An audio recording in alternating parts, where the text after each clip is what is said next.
So originally, I saw this man's weakness. So what they set out to do in this extremely scientific and thorough and cruel manner was to make that my expertise.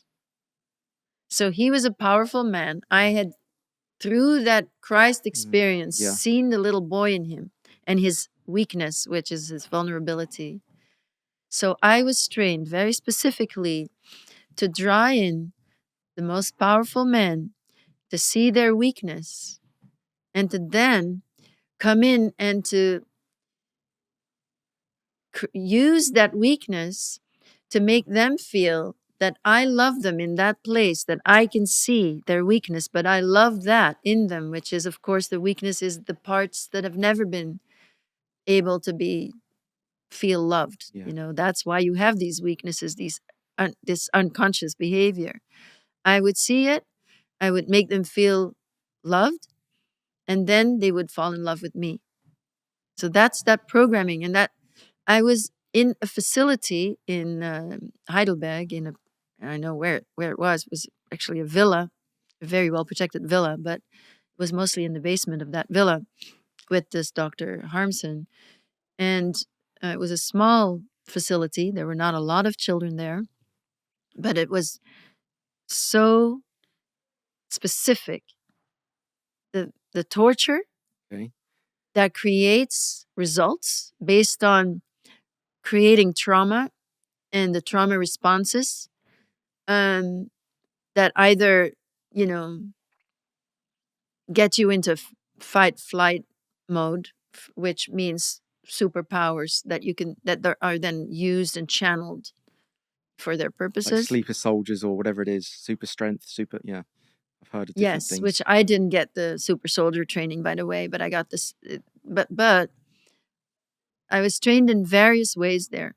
Was it electric shock trauma, or what were they doing? That was part of it, Yeah. for sure. Yes, there was electric shock, but it was very specific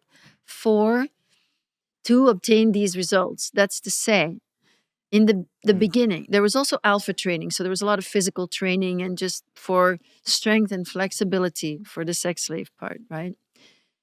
Which also keeps you healthy.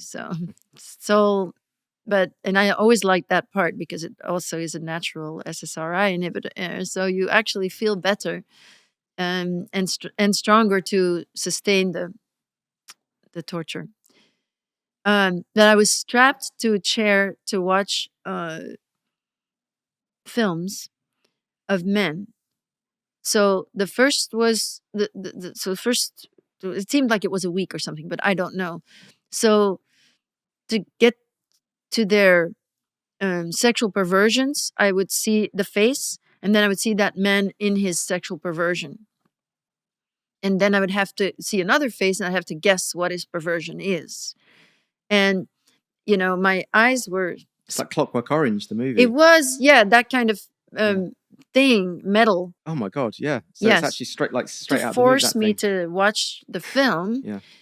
And of course tied on the chair, so I wouldn't be able to do anything else, and my head was in a lock, so I couldn't turn my head, but I found a way to not see it, to see through it. Yeah. So then if I can't answer when they're asking me what this man's perversion is, then the punishment was either drowning or suffocation.